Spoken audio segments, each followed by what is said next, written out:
안녕하세요. 이혼에 성공하고 혼자 살고 있는 평범한 싱글맘이에요. 사람 욕심이라는 게 끝이 없다는 말 들어보셨나요? 어릴 때부터 할머니께 그런 말을 종종 듣고는 했어요. 할머니께서는 그런 인간들하고는 아예 상종을 하지 않아야 사는 게 편해진다고 하시더군요. 하지만 살면서 그처럼 욕심 많은 인간을 만나본 적이 없어서 그런지 그 말을 얼마 전까지는 실감하지 못했었죠.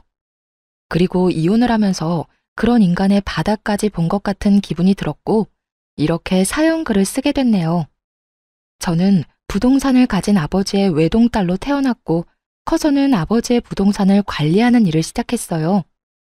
남편은 우연히 만났지만 여러모로 대화가 통해서 결혼을 하게 됐고요. 남편은 연애 시절엔 굉장히 잘해줬지만 결혼하면 남의 편이라는 말이 맞긴 하더군요. 모든 일에 자기 부모님을 최우선으로 두길 바라더라고요. 그 마음을 이해하지 못하는 건 아니에요.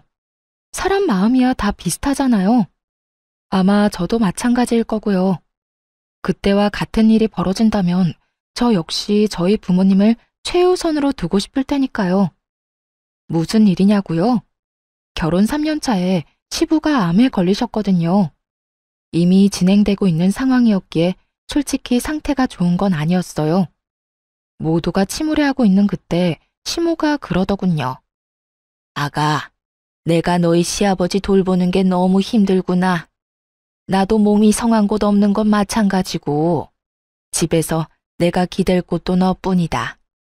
네가 시간 날 때 너희 시아버지 병간호 좀 해주면 안 되겠니? 별거 할 건 없어. 어차피 일은 간병인이 할 테지만 워낙 세상이 흉흉해 믿을 수 없으니 말벗 정도만 해주라는 거야. 솔직히 말하자면 정말로 거절하고 싶은 마음이었어요.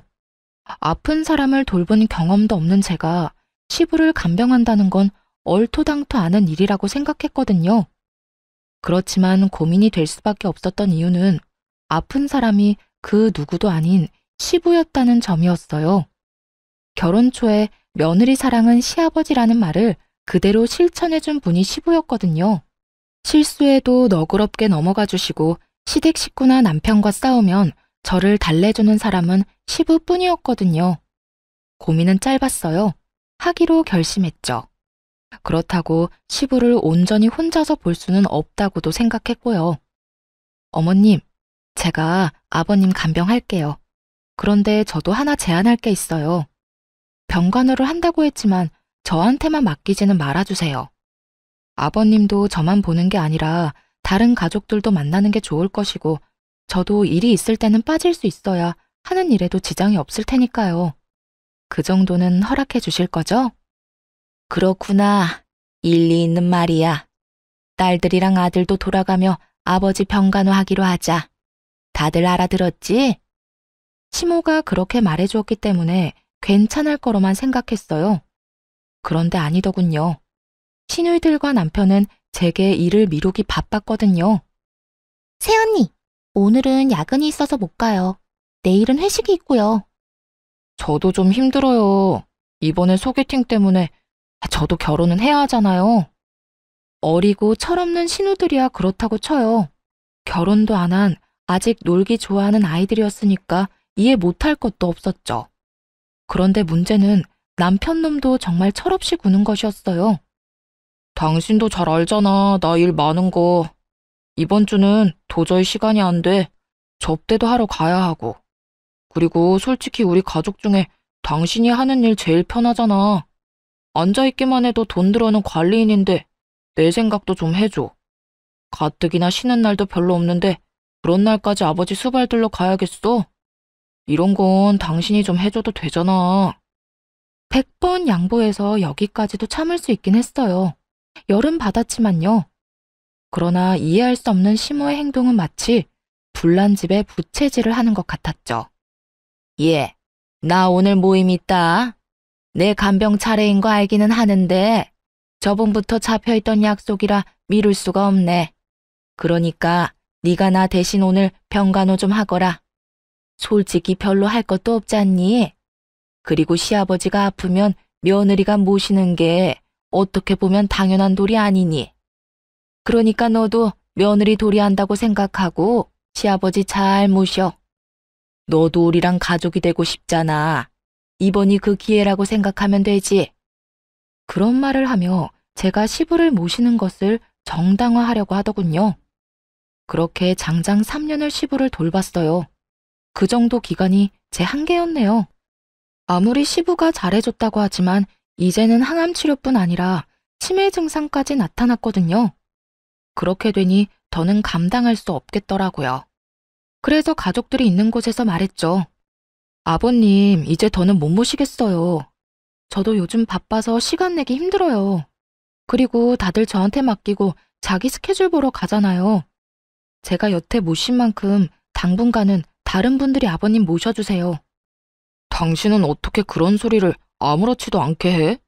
갑자기 당신이 이러면 우리는... 그리고 아버지가 당신 많이 의지하잖아. 나라고 기분이 좋겠어? 하지만 당신, 아버님이 어떤 상태인지 요즘 제대로 본 건 맞아? 치매 증상까지 있으셔. 아직은 경증이라 멀쩡하신 시간이 많지만 앞으로 얼마나 더 나빠지실지 알 수 없다고. 하긴 당신은 나한테 맡겨놓고 골프 접대하러 다니느라 몰랐겠지. 뭐? 영업하면 그 정도 할 수도 있는 거지. 그걸로 이러는 거야? 당신이야말로 아버지를 위해 이 정도도 못해? 하고 싶으면 가족들이 하면 되잖아. 아버님 가족들. 그 가족들이 아버님 안 돌보고 방치한 게 자그마치 2년이 넘어. 1년은 그나마 왔다 갔다 정도는 했지. 그런데 2년 동안 다들 어땠어? 나한테 떠맡기고 다들 밖으로만 나돌았잖아. 나도 이제 더 이상은 못해. 집에서 아버님 수발 들고 싶으면 당신이랑 아가씨들 그리고 어머님이 알아서 해. 예, 나까지 싸잡아 그렇게 말하면 어쩌니? 나도 너희 외조모가 아파서 병원에 다니고 있어. 그런데 나더러 친정어머니의 남편까지 보는 건 네가 생각해도 너무하다고 생각하지 않니? 시모의 친정어머니가 편찮으시다는 건 맞는 말이었어요. 하지만 매번 가는 것도 아니었고 아마 핑계라는 표현이 더 맞을 거예요. 어떤 정신 나간 인간이 병원 수발들러 가는데 높은 구두에 치마, 향수에 화장까지 풀 세팅하고 가나요? 수발들려면 편한 옷이 최고인데. 새언니, 우리도 마찬가지예요. 저희 직장에서 일도 많고 쉬고 싶은 것도 있고 약속도 많아서 시간을 내고 싶어도 시간이 안 나는걸요? 언니가 좀만 더 아버지 돌봐주시면... 언제까지요? 대체 언제까지 저 혼자 아버님 수발 들어야 하는데요?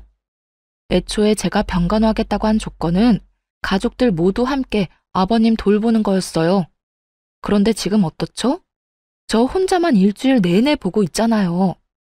아, 그래서 열받았다고?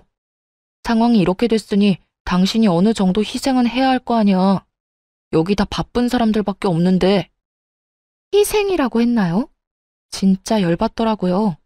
아니, 저는 뭐 일 안 하고 쉬는 사람인가요? 저도 건물 관리하려면 생각보다 바빴거든요. 남편은 제가 앉아서 돈이나 받으면 끝인 관리인이라고 생각한 모양인데 그거야말로 틀린 생각이죠.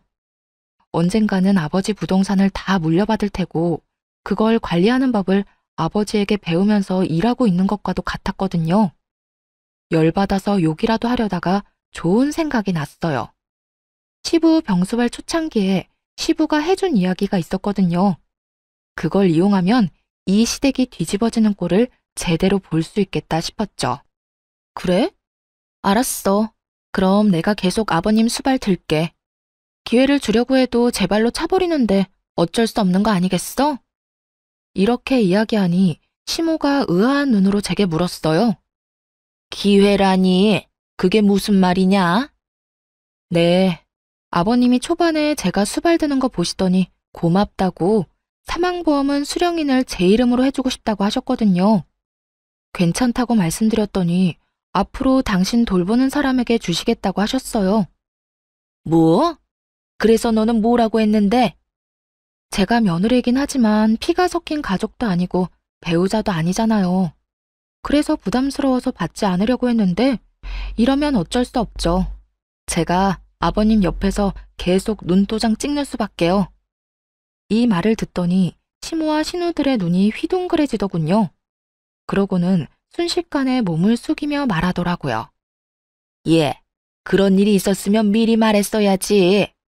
앞으로는 네가 아버지 찾아오지 않아도 된다. 우리가 알아서 할게. 그래, 요즘 우리가 좀 무심하긴 했어. 앞으로는 예미가 아버지 옆에 꼭 붙어 있으마. 시모가 그렇게 말하자 신우들이 옆에서 아우성쳤어요. 엄마, 새치기 하는 게 어딨어. 우리도 아버지 볼 거야. 날짜 정해서 똑같은 시간만큼 보도록 해. 그거 아니면 절대 안 된다고. 일단 주말은 다 빼서 나 줘요. 나는 일하느라 바쁘잖아. 어머니랑 동생들은 일도 안 하는데 주말까지 붙어 있을 이유가 어딨어? 그러니까 무조건 주말은 빼줘야 해요. 네 동생들도 평일에는 일하지 않니? 그러니까 주말을 너희 셋이서 나누고 평일에는 내가 너희 아버지한테 가 있으마. 와이프가 있어야 마음이 안정되지. 아무것도 못하고 그저 시키는 대로만 하는 너희들이 가서 도움될 거 하나도 없어. 엄마가 아버지 독점하려고 하는 거죠? 그럼 일 마친 저녁 시간이라도 우리한테 줘요. 우리도 얼굴 도장 찍을 시간이 필요하다고요. 엄마 혼자서 다 차지하려고? 동생들 말이 맞아요. 어머니 혼자 다 차지할 생각이시면 잘 생각하셔야 할 거예요. 저희는 그렇게 못 놔둬요. 저희도 아버지 볼 권리가 있다고요.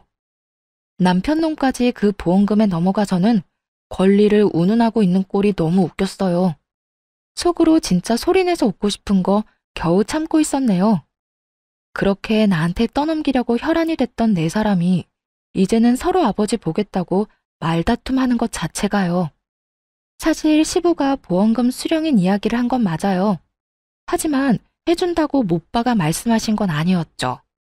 게다가 중요하게 한 이야기도 아니었고 정말 딱 한 번 초반에 스치듯이 말하고 지나갔을 뿐이었어요. 하지만 그런 대화가 있었다는 것만으로도 네 사람이서 박 터지게 머리 쓰며 싸우더라고요.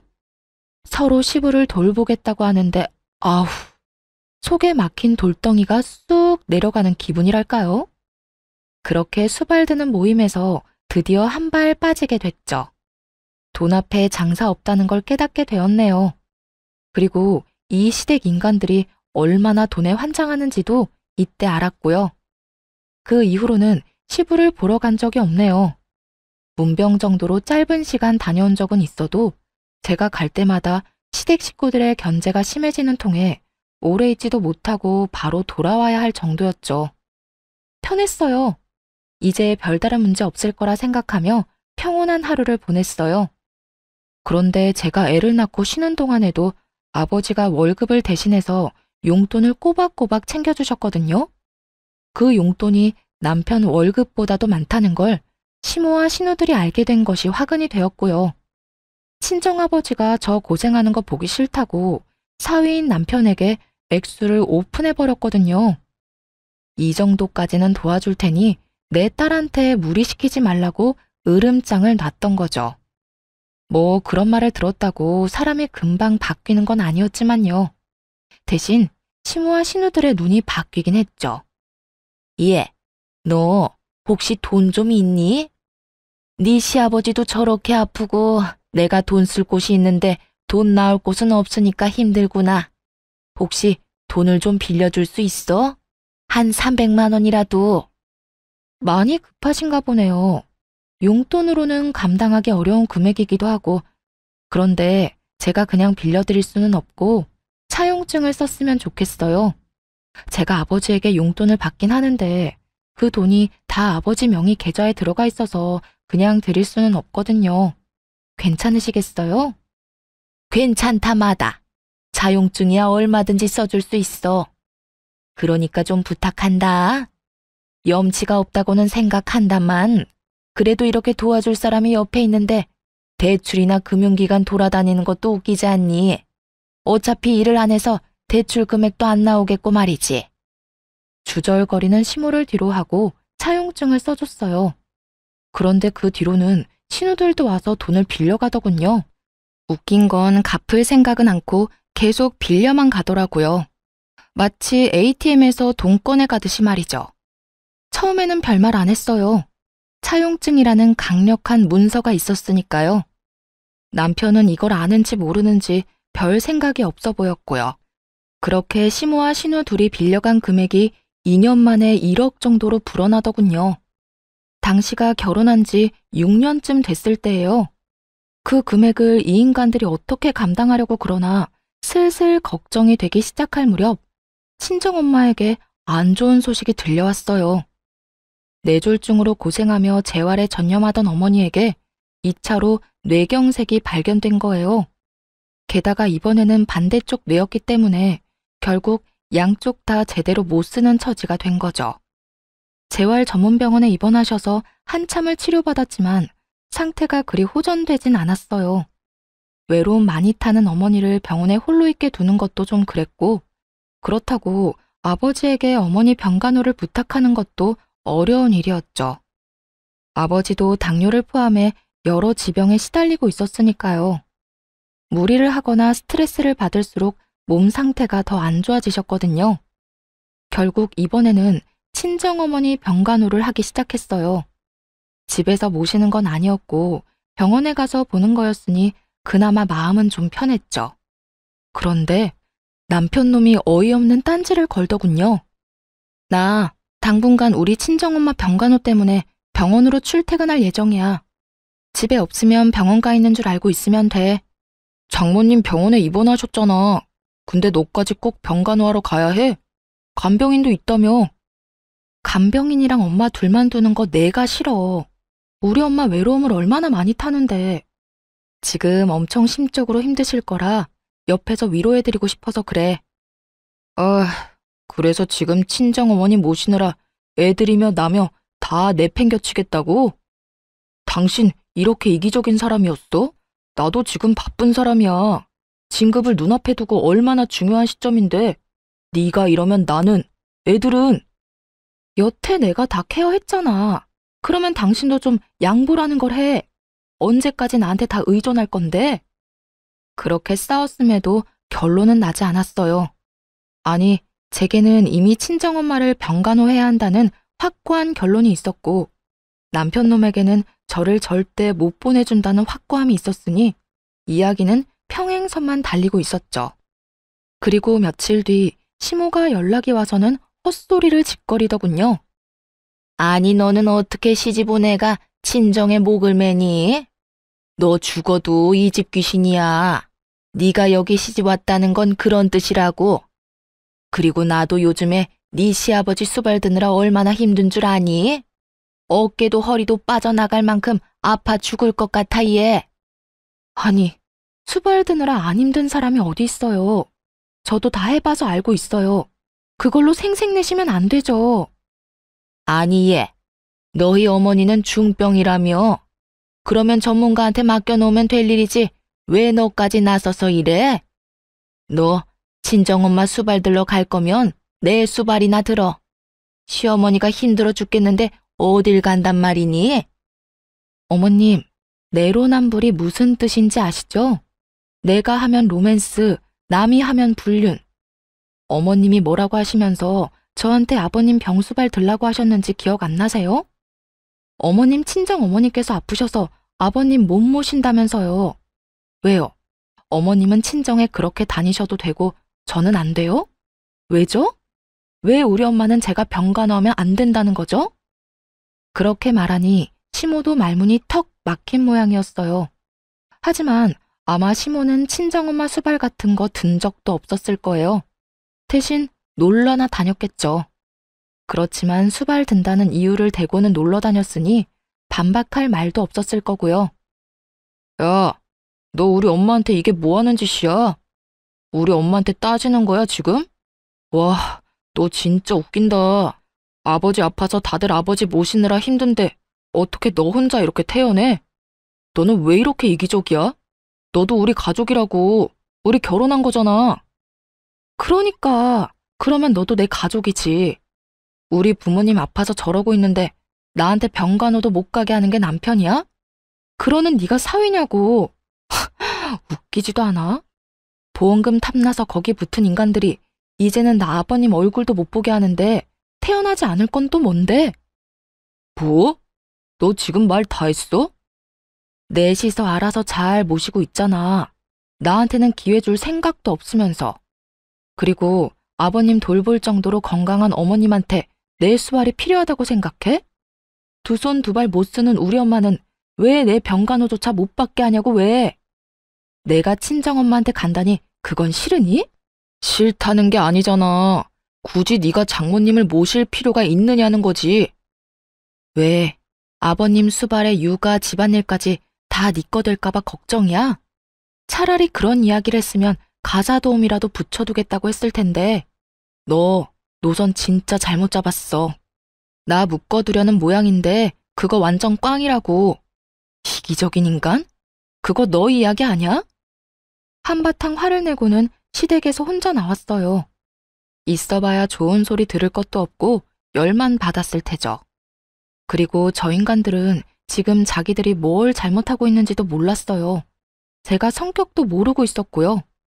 저는요, 한 번 아니다 싶으면 영원히 아닌 사람이거든요. 인내심이 많은 것은 착해서가 아니라 한 번 결정하면 인연을 확 끝내버리기 때문에 기회를 여러 번 주는 것이라는 걸 저것들이 모르고 있었다는 거죠. 그래서 이참에 끝을 내주기로 했어요. 그 길로 친정엄마가 입원한 병원으로 갔고 외박계를 신청했죠. 이미 급성기는 지나셔서 외출 정도는 가능한 상태였지만 혹시나 모르니 능력 있는 간병인까지 한 명 고용해서 집으로 모셨어요. 그리고 안방에 친정엄마를 모시고 방에 있던 남편 물건은 모조리 작은 방으로 다 던져버렸네요. 저녁에 남편이 집에 오더니 그 상황을 보고 경악을 금치 못하더군요. 그러면서 저를 작은 방으로 끌고 오더니 문을 닫고 한바탕 소리를 질러댔어요. 당신 설마 장모님 여기까지 모셔온 거야? 도대체 무슨 생각인데 왜 이렇게까지 해? 병원 가지 말라고 한 게 그렇게 화날 일이었어? 그래서 나 보란 듯이 이런 짓 한 거야? 내 집에 내 어머니 모시는데 당신이 왜 난리야? 그리고 우리 엄마면 네 엄마도 되는 거 아니야? 언제는 가족이 되는 게 그런 거라며. 그런 이유로 나한테 아버님 수발 들도록 맡겨놓고 이제 와서 우리 엄마는 안 된다? 걱정 마. 너한테 병간호하라고 안 할 테니까. 하더라도 내가 해. 그런 문제가 아니잖아. 어머님이 여기 와 있으면 내가 불편해. 내가 편하게 쉴 수가 없다고. 당신 진짜 나 화내는 거 보려고 이러는 거야? 내가 당신한테 화 좀 냈다고? 이거 보복성이지? 보기 싫으면 네가 나가면 되지. 나 안 나가. 당신이 나가서 살던 뭘 하던. 그러니까 나는 내 할 일 하고 당신은 당신 할 일 하면 되는 간단한 상황이라는 거지. 와, 내가 이 집 주인인데 왜 내가 나가는 건데? 나는 못 나가. 만약 나 쫓아내면 우리 이혼하는 거야? 나 이런 식으로는 못 산다고. 당신 돈 많다고 눈에 뵈는 게 없나 본데 이건 분명히 당신한테 유책 사유가 있는 거거든? 유책 사유? 웃기고 있네. 야, 네가 한 짓을 생각해봐. 네가 한 짓이 내가 한 짓보다 더하면 더했지 덜하진 않을걸? 그래, 너 맘대로 해. 이혼을 하자면 하고. 근데 미리 말하는데 난 이혼함과 동시에 모든 걸 원상태로 돌릴 거야. 그거 잘 알고 하라고. 무슨 뜻인지 제대로 이해를 한 건지는 모르겠지만 그렇다고 더 자세히 가르쳐줄 생각도 없었어요. 자기가 알아서 하겠죠. 남편 놈은 진짜로 열이 받았는지 변호사를 통해 이혼 소송을 진행하겠다는 연락이 왔더라고요. 내심 재산 분할하면 이 집에 대한 권리며 여러 가지를 자기한테 유리하게 진행할 수 있을 거라 생각한 모양인데 어림없죠. 저도 그냥 당하고만 있을 사람은 아니었거든요. 소장을 받은 그날 변호사를 고용해 본격적인 이혼 소송을 진행하기로 했어요. 그리고 그날 저녁 집으로 들어온 남편에게 말했죠. 오늘 짐 싸서 나가. 미쳤어? 여기 내 집이야. 내가 이 집 살 때 5천만 원 낸 건 기억도 안 나나 봐. 집값에 비해 워낙 작은 금액이라 기억도 안 났지만 웃으며 말했죠. 그거? 그 5천만 원 가지고 지금 집에 대한 소유권을 주장하려는 거야? 근데 어쩌나? 내가 그렇게 인정해주고 싶어도 일단 계산이 끝나지 않으면 인정해줄 수가 없거든. 그 말과 동시에 시모와 신우가 빌려간 돈에 대한 차용증을 남편 앞에 뿌려줬어요. 바닥에 떨어지는 서류들을 보며 남편 놈은 처음에는 이게 뭔가 하고 쳐다보더군요. 그리고 이내 그것이 차용증이라는 걸 알아보더라고요. 그리고 그 돈을 빌린 사람이 자신의 어머니와 두 동생들이라는 것도 알게 됐죠. 그거 당신 어머님이랑 당신 동생들이 나한테 빌린 돈이야. 아니, 따지면 우리 아버지 통장에서 빌려간 돈이지. 금액 다 합쳐보면 1억 넘으니까 이 돈 지금 당장 상환할 거 아니면 지금 이 집에서 나가야 할 건 너야. 그게 무슨 말이야? 난 이 집에서 못 나가. 아니, 안 나가. 내가 이 집 살 때 5천만 원 분명히 해왔다고. 그만큼은 나도 이 집에 있을 권리가 있지. 네가 뭔데 나가라 말아야? 그리고 이건 내가 빌린 게 아니라 우리 가족들이 빌린 거잖아. 내가 그걸 갚아야 될 이유가 있어? 당연히 있지. 이거 받아갈 때 계좌가 네 명의 계좌였거든? 어머님이 쓰시는 계좌. 그리고 이거 기한이 언제까지인지는 알아? 우리가 혹시라도 갈라서거나 이혼하게 될 경우에는 즉시 상환이라고 적혀 있어. 너와 내 결혼이 이 차용증에선 가장 중요한 거라고. 뭐? 그게 지금 무슨, 너 그것까지 생각하고 빌려준 거야? 와, 너 진짜 무서운 애다. 어떻게 사람이 그렇게 계산적이니? 그건 너겠지. 지금 자기소개해?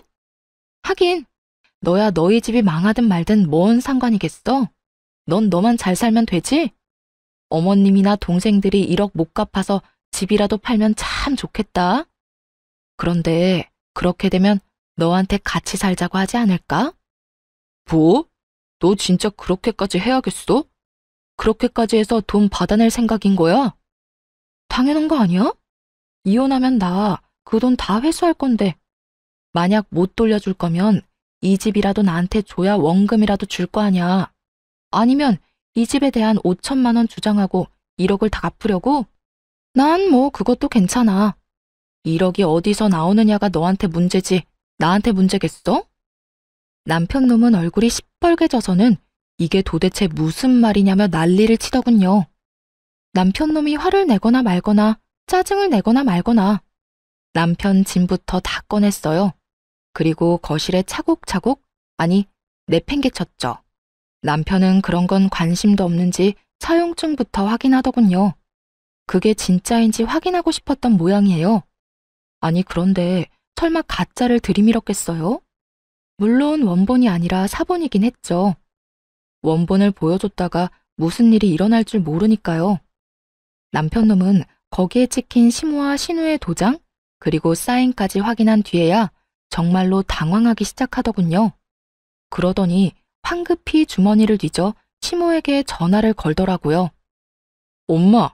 엄마 왜 우리 와이프한테 돈을 빌렸어? 그것도 다 합쳐보니까 1억이나 되잖아. 1억? 무슨 소리니? 나는 그만큼 많이 안 빌렸어. 내가 빌린 건 한 3천만 원인가 4천만 원인가 그 정도밖에 안 되는데 무슨 1억이니? 엄마뿐만이 아니라 동생들도 와이프한테 돈을 빌렸던데. 세 사람이 우리 와이프한테 빌린 돈이 자그마치 1억이야 1억. 이 돈 어떻게 할 거야? 어떻게 하긴 뭘 어떻게 해? 야, 며느리 돈이 네 돈이야. 그래서 빌린 거지. 너희가 이혼 안 하고 잘 살기만 하면 안 갚아도 되는 돈이잖아. 나 죽으면 내가 사는 집으로 대신해서 갚든지. 어차피 이거 다 너한테 유산으로 내려갈 거잖니. 엄마는 그렇게 어렵게 생각 안 해. 왜? 네 마누라가 그 돈 갚으래? 아 진짜. 엄마는 내 인생에 도움이 하나도 안 돼. 그렇게 돈을 빌리면 어떡하냐고. 동생들도 마찬가지야. 엄마가 돈 빌리니까 동생들도 돈 빌렸겠지. 그럴 땐 엄마가 따끔하게 얘기해야 되는 거 아니야? 왜 남의 돈을 자기 돈처럼 빌렸어? 왜 나한테 화를 내고 난리니? 아니, 무슨 일인데? 무슨 일 때문에 지금 그거 가지고 전화해서 엄마한테 이러는 건데? 나 지금 집 뺏기게 생겼어. 나 이 집 5천만 원이나 주고 그나마 지분을 가지고 있었는데 그거 다 뺏기게 생겼다고. 지금 빈털터리로 쫓겨나게 생겼어. 아니, 빚만 5천만 원 생긴 거라고. 아니, 네가 왜 쫓겨나? 너 며느리랑 싸웠니? 그래서 그래? 그것 때문에 며느리가 너 보고 집 나가래? 내가 이혼하자고 했어. 장모님 모시고 집에서 산다는데 난 그거 싫다고 장모님 데리고 오면 집 나가겠다고 했지. 그리고 이혼할 거라고도 얘기했고. 근데 와이프가 정말로 장모님을 모시고 왔더라고. 그래서 내가 이혼 전문 변호사 사서 소장 보냈거든. 아니 뭐? 그래서 지금 이혼을 한다고? 아, 몰라. 나더러 빈털터리로 이 집에서 나가야 된다고 하면서 차용증을 들이밀잖아. 도대체 엄마랑 동생들은 사고를 얼마나 친 거야? 나 몰래 돈을 왜 이렇게 빌렸냐고. 지금 당장 돈 모아서 1억 갖고 와. 나는 그거 내고 이 집에 대한 소유권 주장해야 되겠어. 재산 분할도 하고 내 돈은 받아야 될 거 아니야. 예, 갑자기 그런 큰 돈이 어디서 생겨? 이 한밤중에. 엄마가 1억이 있었으면 돈을 빌렸겠니? 이혼하지 말고 버텨. 그냥 잘못했다고 무조건 빌어. 그리고 뭐 장모님이랑 좀 같이 살아도 되지. 1억 안 갚는 대신에 그 정도 할 수 있잖아. 엄마, 내가 싫다고. 나 어른들하고 같이 사는 거 힘들어서 못해. 신경 쓸 게 얼마나 많은지 알아? 몰라. 난 모르겠으니까 엄마한테 이야기하지 마. 네 동생들한테 얘기해서 5천만 원이라도 빌릴 수 있는지 알아보든지. 엄마는 돈 나올 구석이 없어서 네 와이프한테 돈 빌린 거야. 그러니까 나한테 이런 식으로 다그치지 마. 네가 능력이 있었으면 엄마가 네 와이프한테 그랬겠니? 따지고 보면 다 네 탓이지. 어쨌든 엄마한테는 돈 달라고 얘기하지 마. 알았어? 그렇게 시모는 차갑게 전화를 끊어버리더라고요. 남편이 두 여동생에게 전화를 했는데 그 전화들도 남편에겐 그리 좋은 소식이 아니었죠. 오빠는 도대체 무슨 일을 그런 식으로 해? 세연이한테 무조건 잘못했다고 빌어. 알았어? 나 그 돈 솔직히 말해서 갚을 생각 없이 빌린 거란 말이야. 세연이가 워낙 돈이 많잖아. 그래서 빌린 건데 오빠야말로 이렇게 사고를 치면 어떡해? 야, 넌 나한테 할 말이 그거밖에 없어? 넌 뭔데 내 와이프한테 돈을 왜 빌린 건데? 당장 돈 다 갖고 와. 너 가지고 있는 거 다 팔아서라도 가지고 오라고. 네가 가지고 있는 명품들. 미쳤어? 그건 내 목숨이나 똑같아. 무조건 새언니한테 빌기나 해. 빈털터리로 이혼당하지 말고. 그리고 오빠 이혼해도 나 그 돈 못 줘. 오빠가 다 갚아야 한다고. 너 미쳤구나. 네가 빌린 돈을 내가 왜 갚아? 네가 갚아야지. 거기에 다 적혀있어. 내가 못 갚으면 오빠가 갚아줄 거라고. 그건 무효야. 내가 차용증 쓰는 자리에도 없었는데 왜 내 이름을 팔아? 몰라. 법적인 건 모르겠고 그렇게 됐으니까 오빠가 알아서 하라고. 그렇게 전화를 끊고서야 남편 놈은 약간 제정신이 돌아왔나 보더라고요. 화가 나서 이혼 소장을 보낼 때랑은 깜판인 얼굴로 그러더군요. 여보, 미안해. 내가 말이 좀 심했던 것 같아. 사실 그렇지. 우리 아버지도 모시라고 했는데 당신 어머니 못 모시게 하는 것도 말 안 되는 일이긴 하지. 내가 요새 너무 스트레스 많이 받아서 잠깐 돌았었나 봐. 내가 왜 그런 짓을 했는지 모르겠네. 변호사한테 얘기해서 소송 진행하는 거 없던 일로 할 테니까 당신도 이 정도쯤에서 나 용서해주고. 나는 용서할 생각 없으니까 당장 짐 싸서 나가. 우리 엄마 모셔야 되니까 나가라고. 나랑 우리 엄마 정신 사납게 해놓고 그냥 넘어갈 생각은 아니지? 나는 한번 피를 보면 끝장을 보는 사람이야. 네가 먼저 시작한 거고 난 끝장을 봐야겠어. 걱정하지 말고 나가. 돈은 내가 어떻게든 다 받아낼 테니까. 여보, 제발 부탁이야. 나 이렇게 나가면 갈 곳도 없어. 그리고 갚을 돈도 없다고. 1억을 도대체 무슨 수로 갚아? 그건 나한테 할 말이 아니지. 당신 어머니랑 당신 동생하고 상의해야 되는 일 아니야? 아니면 내가 5천 떼줄까? 대신 이 집에 대한 건 미련 버리고 깔끔하게 1억 갚으면 되지. 의미가 없잖아. 그냥 용서해주면 안 돼? 내가 그냥 잠깐 정신 나갔다고 생각하고 앞으로 당신한테 바짝 엎드려서 살게. 이렇게 빌게, 제발. 빌 거 없고 그냥 나가기만 하면 돼. 이혼 서류 다시 보냈을 때 확인했고, 우리도 차용증 관련해서는 증거자료 소명할 테니까 그렇게 알아. 그리고 네가 왜 갈 데가 없어? 너 시댁 가면 되잖아. 어머님이랑 아버님이랑 두 동생들 있는 시댁 가서 잘 살면 되지. 아, 아니면 그 집 담보로 대출이라도 당기면 되겠네. 그걸로 1억 갚고 나면 너도 이 집 소유에 대해서 주장할 수 있지 않겠어? 그렇게 말은 했지만 솔직히 그대로 될 거라는 생각은 안 했어요. 시모가 돈이 없다고 절 찾아왔을 때 다른 곳에 연락을 안 해보고 왔을 리가 없잖아요. 분명히 은행이며 대출이며 다 알아보고 왔을 거예요. 시부가 지금 병상에 있으니 시가에 대한 권한을 가지고 있는 건 와이프인 시모였죠. 시부가 참 마음이 착한 사람이거든요. 말년에 그 집에 시모 이름을 넣어 공동 명의로 해줬다고 하더라고요. 그랬으니 분명 자기 지분에 대한 담보대출에 대해서 최소한 물어는 봤을 가능성이 컸죠. 여보, 진짜 이럴 거야?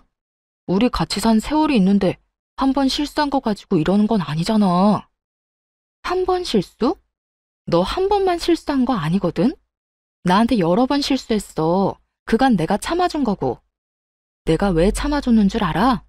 난 한 번 아니라고 생각하는 건 끝장을 봐야 속이 시원한 사람이거든. 그래서 끝까지 참아준 거야. 아니 여보, 내가 정말 미안하다니까. 시끄럽고 너랑 나는 여기까지가 끝인 거야. 당장 시댁으로 돌아가. 짐은 내가 알아서 다 챙겨줄게. 그러니까 걱정 말고 나가. 결국 남편 놈은 어깨를 축 늘어뜨리고 시댁으로 돌아갔죠. 돌아가는 내내 아마 자기 머리 쥐어 뜯었을 거예요. 섣부르게 이혼소장 날린 거 후회하면서. 하지만 뭐가 달라지겠어요? 지가 이혼소장 안 날렸어도 제가 날렸을 건데요. 그리고 진짜 대환장 파티는 그 다음날 벌어졌죠. 시모와 신우 남편 놈이 모두 찾아와 이런 법이 어딨냐며 난리를 쳤거든요. 얘, 너 이렇게 사람한테 유예기간도 안 주고 이러는 거 아니다. 이런 일이 있으면 미리 얘기를 하고 우리가 대비를 할 수 있도록 했어야지. 어떻게 이렇게 이혼 통보를 하루아침에 할 수가 있어? 이혼은 남편이 먼저 하자고 한 거예요. 제가 먼저 하자고 한 적 없고 저는 남편이 이혼 변호사 사서 보냈길래 저도 오케이 하고 이혼하기로 결정한 거고요. 제가 통보를 안 한 게 아니라 남편이 어머님한테 얘기를 안 한 거겠죠. 시모는 좌불안석 내내 초조해하는 남편을 째려보더군요. 그러면서 제게 말했어요. 예, 결혼이라는 게 그렇게 쉬운 게 아니고 이혼이라는 것도 그렇게 쉬운 게 아니야. 어렵게 맺어진 인연 어떻게든 보듬고 양보하고 서로 함께 걸어가며 살아야 하는 거지. 이렇게 화난다고 막 이혼하고 그러는 거 아니다. 너도 다시 한번 생각해봐라, 응? 돈 갚을 수단이 없었는지 아니면 제가 생각한 대로 시댁 집조차 담보대출을 이미 받았는지 이제 와서 애걸복걸하는 꼴이 너무 웃기더라고요. 저는 이혼소송 계속 진행할 거고요. 이혼할 때까지 할 거예요. 그리고 돈도 다 받아낼 거예요. 저한테 와서 이러지 마시고 돈이나 어떻게 상환할지 가서 상의해보세요. 차갑다 못해 서리빨이 부는 제 목소리에 결국 아무도 대꾸 못하고 나가버리더군요. 제가 며느리로서 가족이 되려고 노력했을 때는 자기들이 떵떵거리며 저한테 큰 소리 칠 수 있었겠지만 이제 이혼을 눈앞에 두고 있으니 저한테 그 사람들은 그냥 돈 빌려간 사람일 뿐이잖아요. 그 사람들한테는 내가 돈을 빌려준 사람이고요. 그러니 이렇게 저자세로 나오는 것도 당연한 일이었죠. 그런데 이렇게 정신없는 와중에 시댁에는 또 사건이 터졌더라고요. 시부가 결국 흡인성 폐렴으로 앓다가 돌아가시게 된 거였어요. 그간 치매까지 중증으로 진행돼서 굉장히 힘든 상황이었는데 시부가 돌아가셨다니 슬프긴 하더라고요. 게다가 시부는 돌아가실 때까지 워낙 아프셔서 평생 모으신 돈을 치료비로 끌어다 쓰신 걸로 알아요. 그래서 이렇다 할 재산도 없고 시모가 살고 있는 집이 전부라고 알고 있었거든요. 그런데 그 와중에 시모와 신우들은 시부의 사망보험금에만 다들 정신이 팔려 있더군요. 하긴 그게 나오면 저한테 1억 갚고 집에 관해서도 주장할 수 있으니까요. 뭐 그렇다 하더라도 저야 위자료를 청구하면 되기에 별로 큰 문제는 되지 않았지만요. 그런데 정말 그들에게 경악스러울 법한 상황이 발생했어요. 저도 이런 상황이 생길 거라고는 꿈에도 상상조차 못했네요. 야, 너 이게 어떻게 된 일이니? 왜 우리 남편 사망보험금 수령인이 너 이름으로 돼 있는 거야? 그 이야기를 듣는데 깜짝 놀랐어요. 시부가 지나가듯 했던 한마디, 그것도 해줄까 싶다라고 지나가는 말로만 들었을 뿐이었거든요. 그런데 정말로 제 이름으로 되어 있었다니. 저도 모르죠. 보험회사에 연락해 보셨어요? 보험사를 이야기하자 시모의 눈에 띄게 당당하던 기색이 줄어들더군요. 뭔가 있다 싶었어요. 설마 시모가 그런 조사도 안 해보고 이렇게 따질 사람은 아니라고 생각했지만 도대체 어떤 상황이길래 갑자기 저러는지 알 수가 없었죠. 말해보세요. 보험회사에서는 뭐라고 하는데요? 대답이 없길래 직접 보험 설계사에 전화를 해서 물어봤어요. 그랬더니 그 설계사가 이렇게 말하더군요. 아유, 며느님이 아버님한테 얼마나 잘했는지 나한테 전화와서는 자기 사망보험 수령인을 며느리로 바꾸고 싶다고 하시더라고요. 그래서 제가 같이 가서 바꾸는 거 도와드렸죠. 그게 언제였는데요? 그때는 치매 진단받기 전이라 아무 문제 없이 처리됐을 거예요.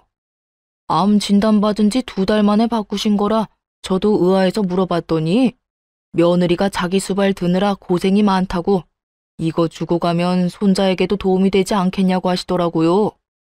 보험 설계사의 이야기를 듣던 시모가 혀를 차며 말하더군요. 그 인간이 뭘 잘못 먹어도 한참 잘못 먹었지. 병간호하고 2달 만에 수령인을 바꿔?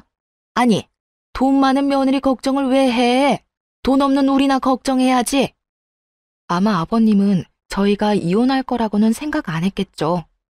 우리가 이렇게 틀어질 거라는 생각도 못했을 테고요. 그래서 아무 생각 없이 제 앞으로 보험금 수령인을 남긴 것 같아요.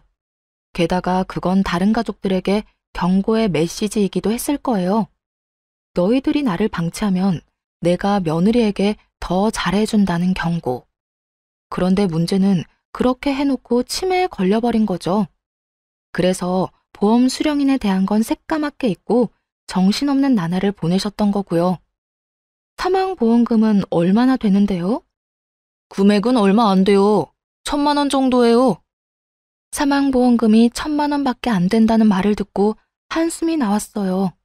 그 돈으로는 이 사람들 급한 불도 못 끌 거였거든요. 금액을 알고 나니 시모와 신우의 표정이 안 좋아졌어요. 그 1,000만 원을 받아봤자 세 발에 피었으니까요. 시댁집을 팔고 싶어도 지금 네 사람이 다 그 시댁에 살고 있고 담보대출은 이미 받았는데 상속세까지 내야 하니 상황은 더욱 엉망이었을 거예요. 결국 닭 쫓던 개가 지붕 쳐다보는 상황이 되어버렸죠. 내가 이 꼴을 보자고 그 인간 죽을 때까지 똥오줌 받아낸 게 아닌데 왜 고생은 내가 다 하고 돈은 네가 가져가는 거야? 그걸 저한테 물으시면 어떡해요. 아버님한테 여쭤봐야죠. 당신이 우리 아버지 꼬셔서 보험금 수령인 당신 앞으로 해달라고 한 거 아니야? 그 1,000만 원 때문에? 우리 집 돈 많거든? 어이가 없어서. 아니 그리고 어차피 아버님이 이거 주신 것도 금액이 얼마 안 되니까 나한테 남긴 거겠지. 이걸로 애들 학교 보낼 때 보태라고. 난 그렇게 할 생각이니까 다른 할 말 없으면 가보세요. 다 알아보고 왜 여기 와서 난리야? 아, 우리 진짜 완전 망했어. 너 하나 때문에 이게 지금 무슨 꼴이니? 어떻게 책임질 거야? 네가 멋대로 이혼하는 바람에 이렇게 됐잖니? 네가 다 책임지라고. 남자가 돼서 그거 하나 못 참고 이혼을 이야기해? 그러는 엄마는요. 와이프가 장모님 수발 든다는데 왜 말렸는데요? 엄마가 그거 말리는 바람에 와이프가 더 화난 거잖아요. 그것 때문에 집에 장모님 모시고 온 거고. 거기서 왜 그딴 소리를 했는데요? 세 사람이 악에 받쳐 자기들끼리 치고받고 아주 난리가 났더군요. 결국 아무것도 얻지 못하고 떠나는 그들을 보며 그들이 떠난 후 진짜 박장대소했네요. 와, 진짜 아버님께 감사하더라고요. 그 돈은 아버님 손주에게 그대로 물려주려고 생각했죠. 그렇게 이혼까지 판결이 다 나고 완전히 이혼하게 됐어요. 그 뒤에 들린 소문은 뻔하다면 뻔했죠. 전 남편이 돈을 갚긴 했어요. 집에 보탰던 5천만 원으로 1억의 빚을 5천으로 탕감한 뒤 나머지 5천을 여기저기서 겨우 돈 빌려서 갚더라고요. 그런데 빚내서 그렇게 갚은 뒤로는 등골이 빠졌다고 하더라고요. 5천만 원, 어떻게 보면 큰 돈은 아닌데 시모가 빌린 대출도 있잖아요. 그것도 갚아야 되는 거예요. 결국 대출 2개를 엎게 된 전 남편 놈은 이 시댁에서 돈을 버는 유일한 일개미였죠. 그런 전 남편 놈에게 시모와 신우는 일도 안 하면서 돈이나 달라고 짹짹대는 바람에 결국 전 남편 놈은 집에서 나가 자취를 하고 있다고 해요. 욕심. 그 끝없는 욕심 때문에 전 남편 놈은 망했고 지금도 영원히 고통받고 있는 중이었죠. 시모와 신우들도 그 죗값을 치르고 있고요. 예전만큼 풍족하게 살고 있지 못하니까요. 저는요, 가끔 우울한 생각이 들거나 기분이 안 좋을 때는 이때의 일들을 떠올리면서 기분 전환을 하곤 해요. 정말 뒤통수를 제대로 친 기분이라 속이 시원했으니까요. 게다가 재미도 있었고요. 어떠셨나요? 여러분에게도 재미있는 이야기가 됐으면 좋겠네요. 모두들 행복한 시간 보내세요.